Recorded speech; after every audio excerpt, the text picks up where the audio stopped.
ব্যক্তি কবিরা গুনার মধ্যে পড়তেছে হালাল মাল দিয়া, এরকম দোকানদার এলাকায় নাই। আছে আছে আছে আল্লাহ রাব্বুল আলামিন এই জন্য বলছেন, বান্দা খুব সাবধান হয়ে যাও, খবরদার খবরদার, তুমি সুদের সাথে জড়িত হতে পারো না, তুমি ব্যভিচারের সাথে জড়িত হতে পারো না, তুমি জুলুমবাজ হতে পারো না।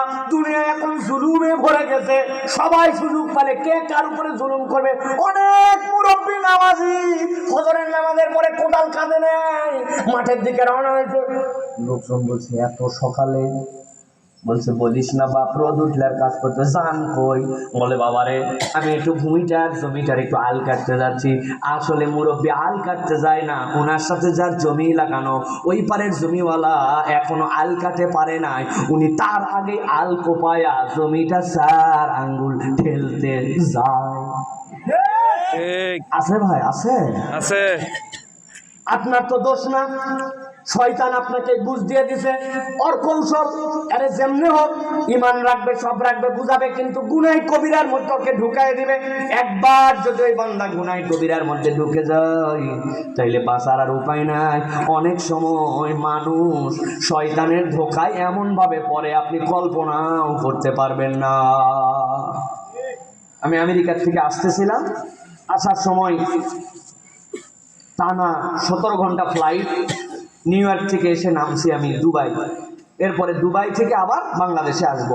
তো দুবাই থেকে যখন বাংলাদেশের ফ্লাইটে উঠছি, তো প্রচুর আমাদের প্রবাসী শ্রমিক ভাইয়েরা আছেন যারা, তারা দেশকে সমৃদ্ধ করার জন্য অনেক কষ্ট করে। তো ওই ভাইয়েরা সব আসতেছে, আমারে দেইখা তো মনে করেন যে আবেগে আপ্লুত, আলহামদুলিল্লাহ ভাইরে পাইছি, ভাই কোথা থেকে আসতেছেন, কে কেমনে কি করবে, মহাব্বতে ঝাড় করতেছে। তারা ওয়াজ শুনি ভাই আপনার অনেক দিন ধরে, আপনারে দেখবো, বিশ্বাসই করি না।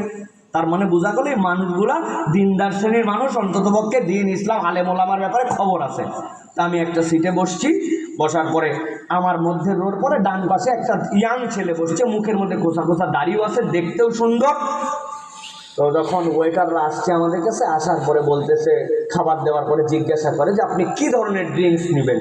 তো এখানে আপনাকে জিজ্ঞাসা করে পেপসি নেবেন না কোক নেবেন, নাকি নর্মাল সোডা পানি নেবেন, নাকি মিনারেল ওয়াটার নেবেন, নাকি ওখানে ছোট মদের বোতল আছে ভদকা বলে ভদকা নেবেন, নাকি আপনি বিয়ার নেবেন, যেটা আপনার চয়েস।